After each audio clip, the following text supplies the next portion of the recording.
To believe or not to believe, is Coach Riley giving us coach speak when he's talking about the Trojans scrimmage over the weekend?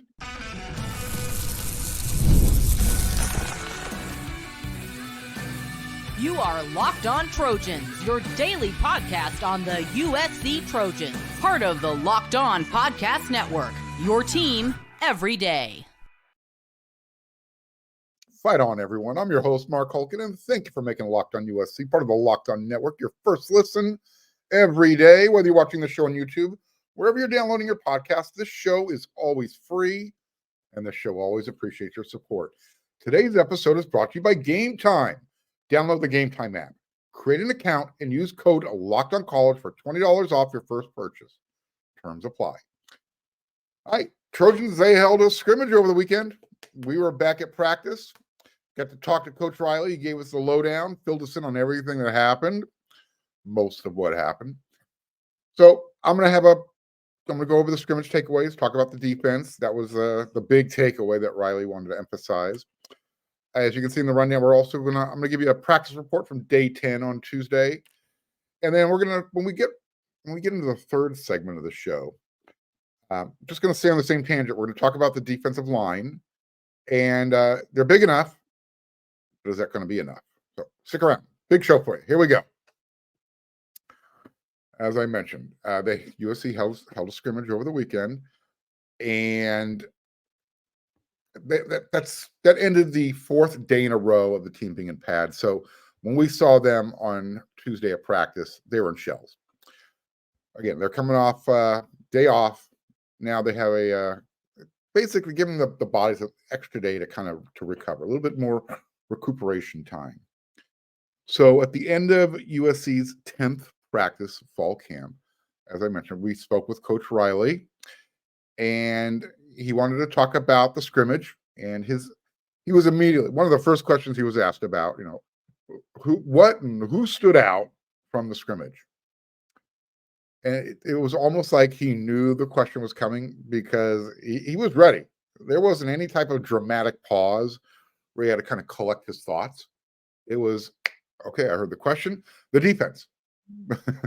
They asked him, what stood out? The defense. Let me finish the quote. The defense dominated the scrimmage, played a really good red zone defense, put the offense in a bunch of third and longs. We collectively played well there. Didn't give up any explosive plays, played pretty penalty-free. We were excited about the way that we tackled. A lot of bright spots there. You know what? Let's just call the season right there. USC, they're the national champions. So look, we wanted to hear that, right? Was that coach speak? Or was, Riley being just completely candid what he saw? He did mention that the offense did score, a few times towards the end of the scrimmage, but the defense controlled the scrimmage for what he said would have been at least 3/4 of a game. Now, that's really cool to hear, as long as in that fourth quarter, the defense just doesn't collapse, because that's kind of what we've been used to for the last couple of years. So again, was that coach speak, or was Coach Riley talking the truth? I think it's a lot of both. Right now, look, there's zero benefit to him BSing anybody. He needs to be honest without throwing anybody under the bus, the teammates, his coaching staff. And I don't think he's going to do that on the defense. He's got to let them, he's going to help build up their confidence a little bit. But at the same time, again, you can't say, hey, I see it happening, and then it never happens. We've heard that type of talk for the last couple of years. In other words, don't set an expectation level and then don't meet it. It's a balancing act that coaches have to play when they talk with the media. But this is why I fight so hard for the media to have more access in practice, so we can give you that unbiased opinion. Give you at least something to think about, right? This is what Coach said. Well, this is how we saw it. You guys can figure out where, the gray area on your own. Now, my Locked On USC everydayers, they know that I think USC secondary is really good. Very, very, very good. Deep, talented. if you're an everyday listener, you heard me mention Braylon Connolly's name the other day. He's catching everyone's attention. I brought up one of the Midnight Alley reps that he had, and that USC's social media account put up there on Twitter. Go check it out. So Braylon he's already shown his physicality, and I mentioned how he's been really sticky in coverage going up against older, bigger wide receivers. I don't know how long it's going to take for Braylon to break into the rotation, but let's kind of remind everybody, these are the guys who are ahead of him with experience. Braylon's a true freshman. You got DeCarlos Nicholson. You've got John Humphrey, who, by the way, ditched the yellow jersey for the first time fall camp. He's full go now. You've got Jacoby Covington. Plus, you got Jalen Smith. He's moved over to cornerback. You've got Prophet Brown. So, again, there's what?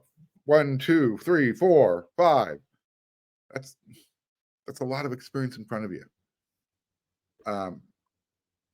The thing with Braylon, I don't think he and Marcellus Williams, they're not that big of a drop-off from those veterans. We talked about Sellis during the spring game. Got a lot of run. Coach Riley was really happy with his progress. During fall camp, Coach Riley said Braylon's been standing out. He stood out during the first scrimmage. Quote, Braylon Connolly has really caught some eyes out here in the first couple of weeks. He's not hesitant. He's stepped up in there. He's competed. So here's what I would say your takeaway should be. When we're talking about the cornerbacks, the young guys, Connolly and Marcellus Williams, if someone needs to be replaced during a game, if you have to go down the depth chart, USC is going to be fine. They're going to survive. This is Coach Riley's thoughts on the matter. There's depth. There's some depth, and that's what we wanted, a lot of competition. Actually, I can see it honestly going a lot of different ways right now. We've been pleased with the position. That's really good news. In football, right? This is kind of a rhetorical statement. Everybody who loves football, who watches football, they understand this.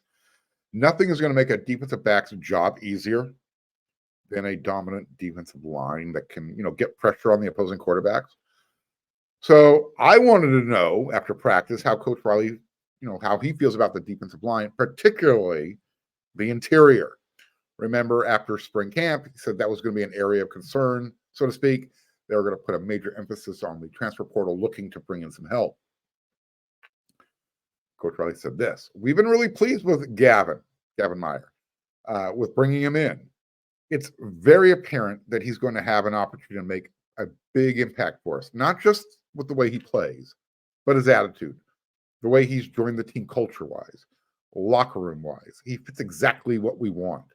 He's going to be a really good player, so we've been thrilled with that addition. And then he continued, as far as if USC can anticipate getting any help from the freshmen, Jade Abasari, Carlon Jones, Ratumana Bulabalavu. Look, you know me, you know where I stand. They're still the first guys off the freshman bus. They've got the size, they've got the mass, they look the part. But they're still learning, to figure out how to play at this level on a consistent basis.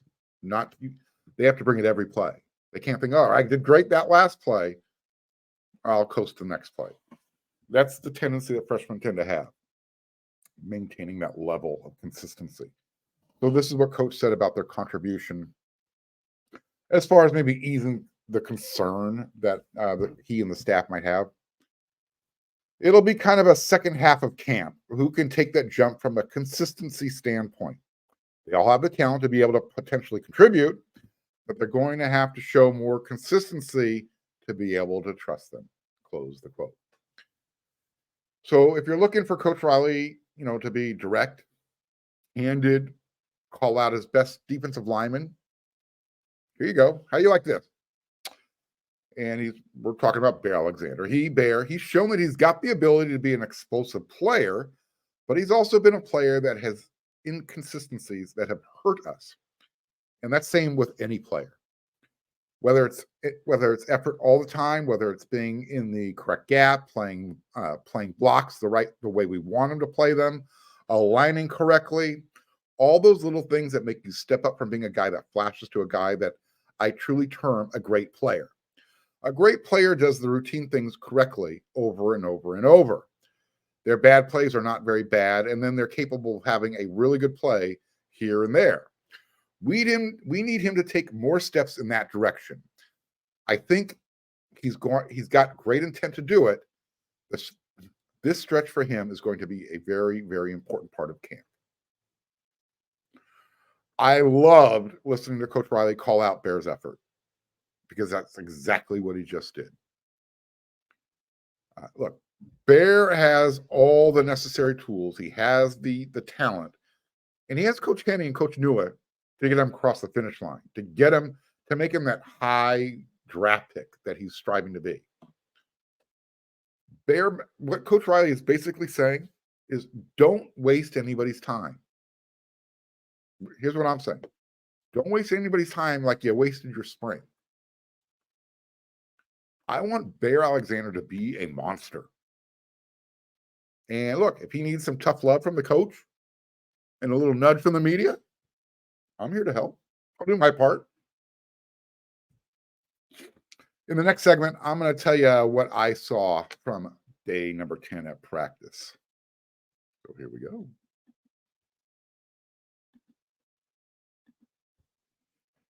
I'm sure, like you, like me, we went to the Major League Baseball park. I'm a Dodger fan. I was hanging out at Dodger Stadium.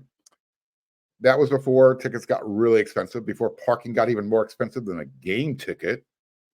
But you know what? With killer last-minute deals, all-in prices, views from your seat, and their best price guarantee, Game Time takes the guesswork out of buying tickets. You can see the view from your seat before you buy, so you know exactly what to expect when you arrive. With Game Time's all-in prices, they show your total up front. That way, you know you're getting a great deal before you check out. And you can buy your tickets in seconds. It'll take you 2 taps. You'll be done. We are 18 days away from LSU versus USC in Las Vegas. You have your tickets yet? Game Time has deals on those tickets right up to the start of the event and even an hour after it starts. It's the place to find last-minute seats. And with the Game Time guarantee, it means you'll always get the best price guarantee. If you find tickets in the same section or row for less, Game Time credits you 110% of the difference. Take the guesswork out of buying tickets with Game Time. Download the Game Time app, create an account, and use code LOCKEDON for $20 off your first purchase. Terms apply. Again, create an account and redeem code LOCKEDON for $20 off. Download Game Time today. Last-minute tickets, lowest price guaranteed.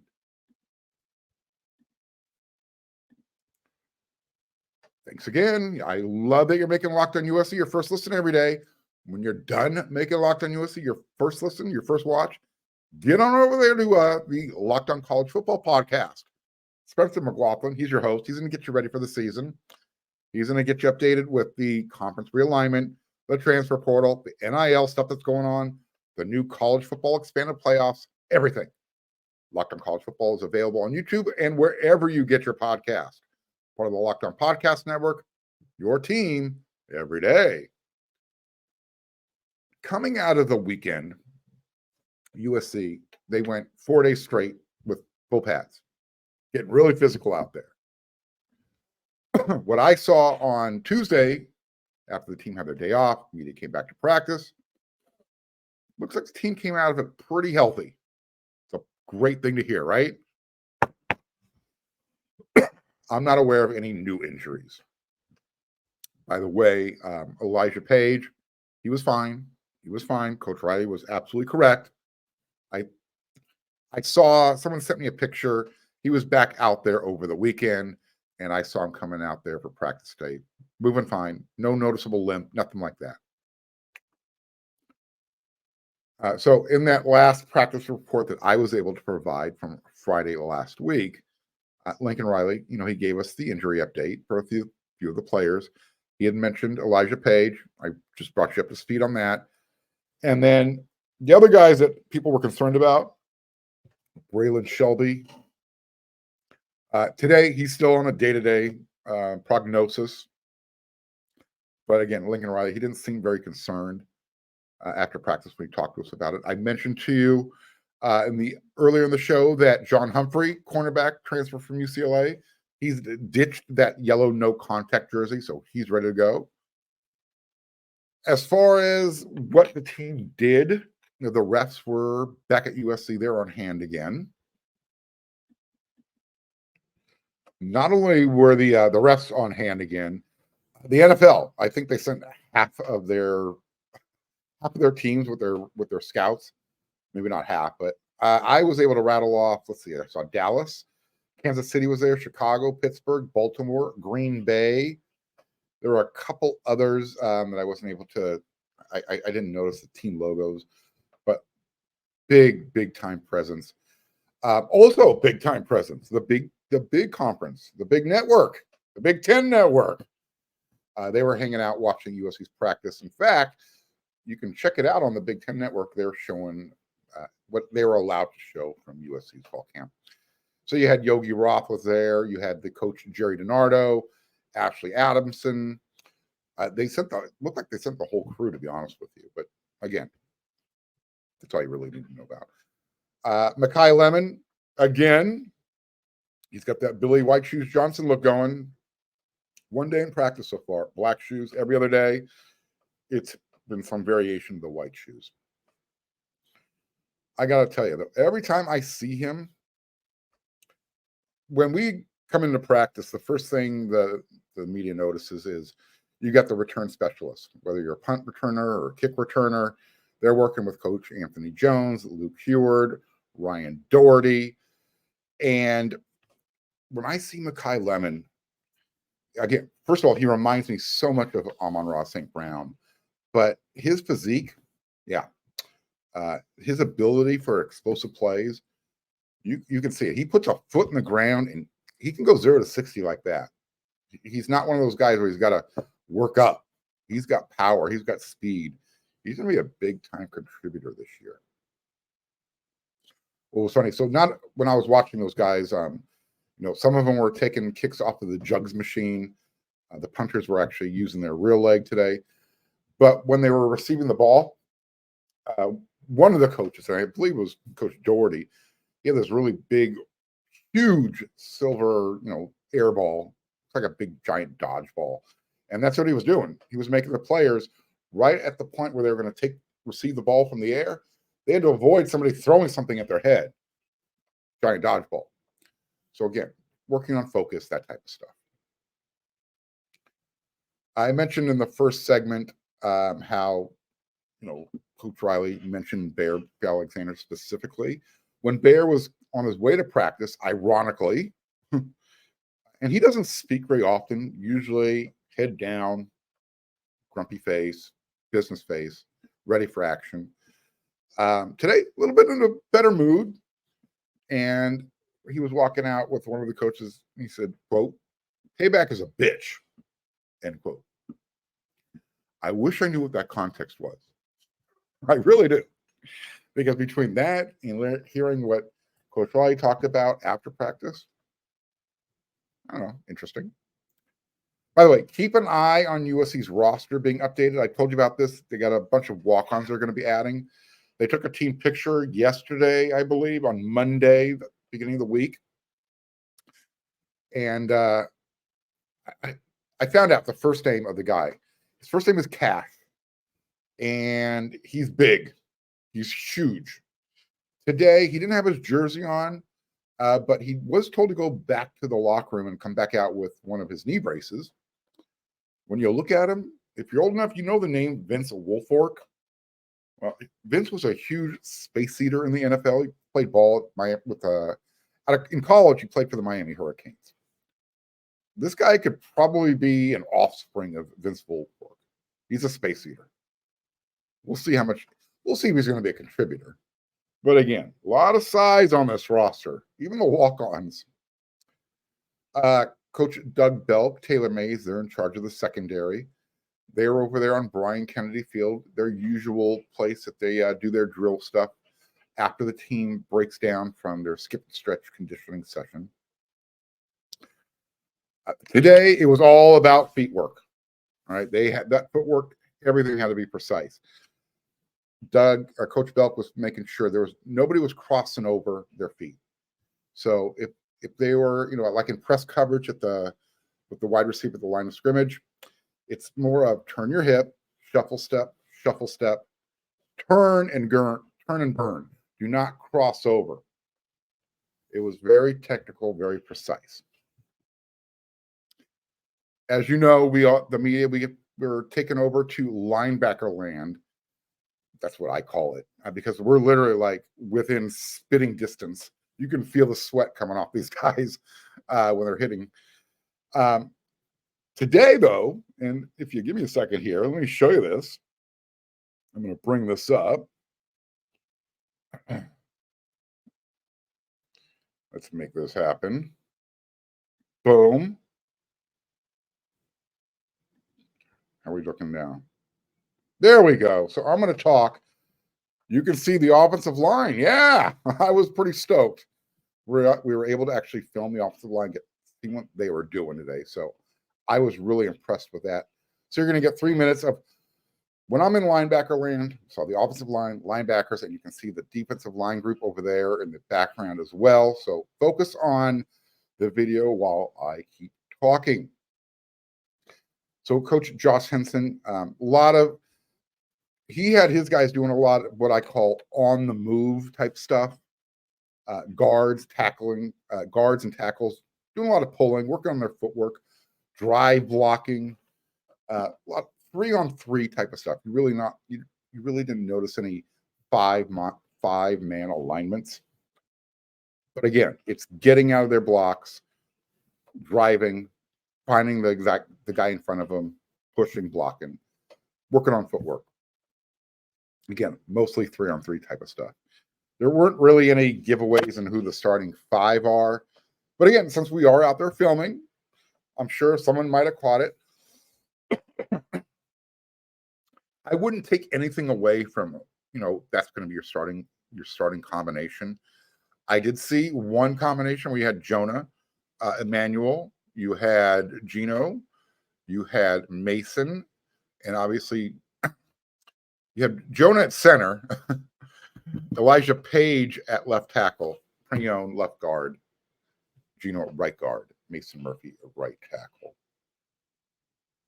When you're watching the linebackers here, you might have noticed they were working on some hand combat type of stuff, hitting the tackling dummies. Very technical. And Bryson Allen Williams, who works with Coach Entz and the linebackers. You know how Coach Riley used the untrained eyes line last year? Well, it is more technical to the untrained eyes. The hands and the hips in this particular drill, they have to work in concert. Rajon Davis, he actually showed there's a difference between experience and how to use power compared to the freshmen who looked physically bigger. But it was Rajon who was getting that's how I want you to do it. And you might have seen him when he was going through the bags. And this was actually the second practice in a row that Davis was getting the attaboys from the coaching staff. So, look, if he can stay healthy, which has been his problem since he's been at USC, maintaining his health so he can get on the field. If he can stay healthy, I can't see any reason why he will not be in the rotation this year. And then you might have saw you had Coach Henney, Coach Nua, they were there in the middle, trying to get the D-line guys ready. They're hitting the sled, coming off of it, hand up, making sure you're getting a hand up in the passing lane, that type of stuff. So there you go. A little bit of what we see when we're on the practice field. I know I've shown you a video in the past of the guys walking out. Well, we're only allowed to show you 3 minutes of actual practice footage. So that's why these videos are going to be a little bit shorter. All right. And the next segment, I'm going to stick with the defense. I'm going to stay, I'm staying on that tangent for the show. We're going to talk more about the defensive line.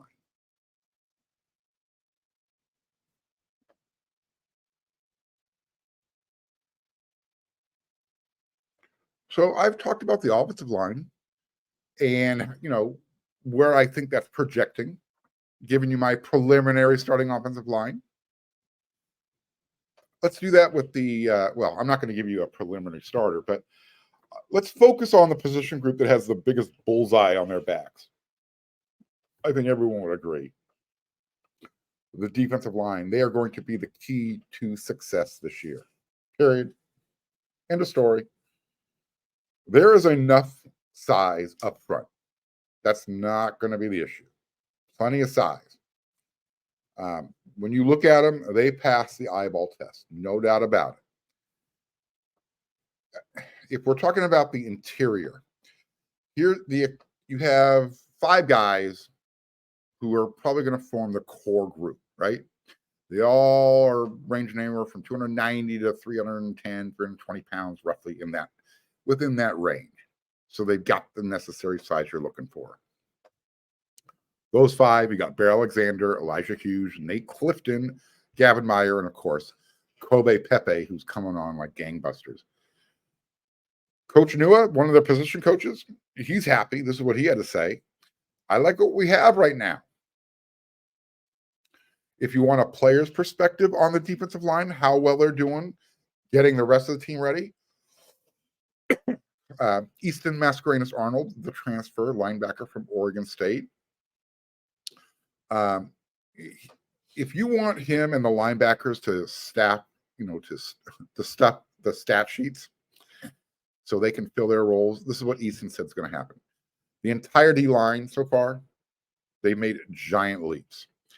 Without them, we don't make no plays. And when they make the O-line job harder, it makes my job a lot easier. So apparently, Mascarenas likes what he sees. As far as his thoughts on Kobe Pepe, this is what he said. He's in the backfield every play, disrupting, holding double teams. That's going to make Easton's job really easy for collecting tackles. Jonah Monheim, Mason Murphy, those guys have been around the block at USC a couple times, right? They've been around the longest. They actually echoed what Easton had to say about USC's defensive line. Quote, they've had a good camp up to this point. This is Jonah speaking.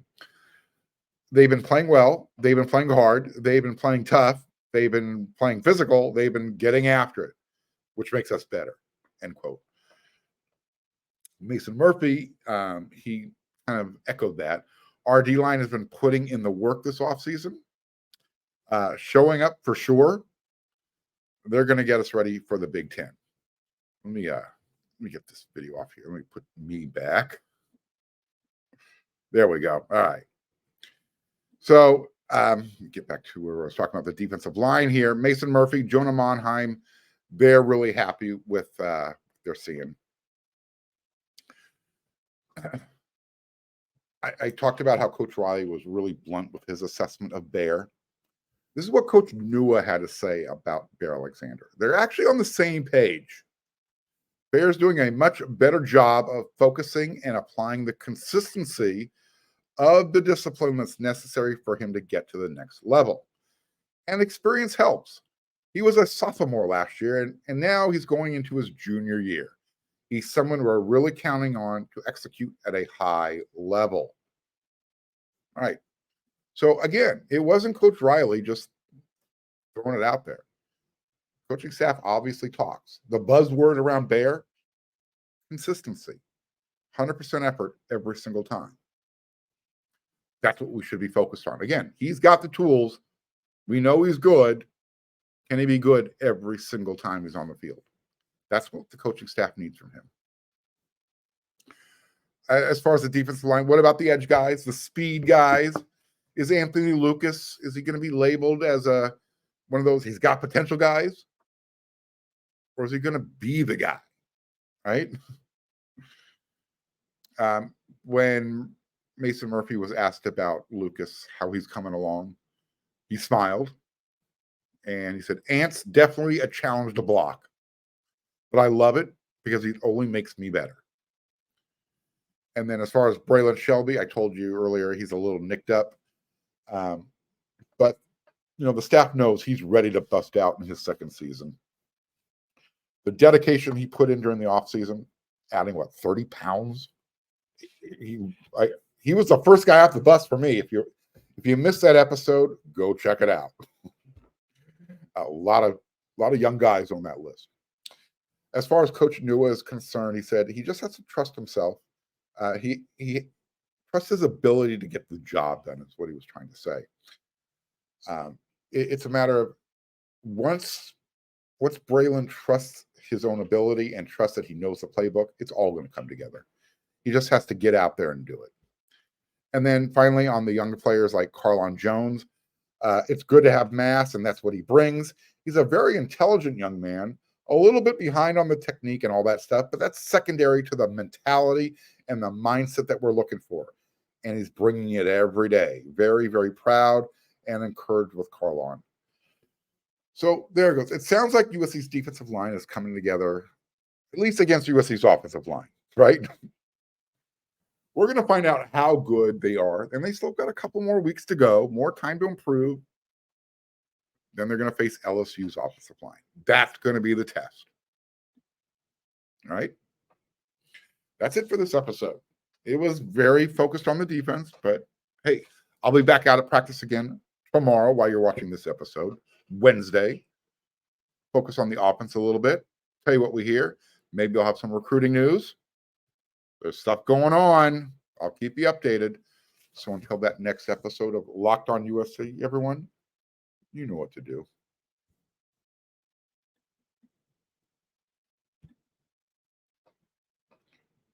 And also, don't forget, wearesc.com. They're waiting for you over there.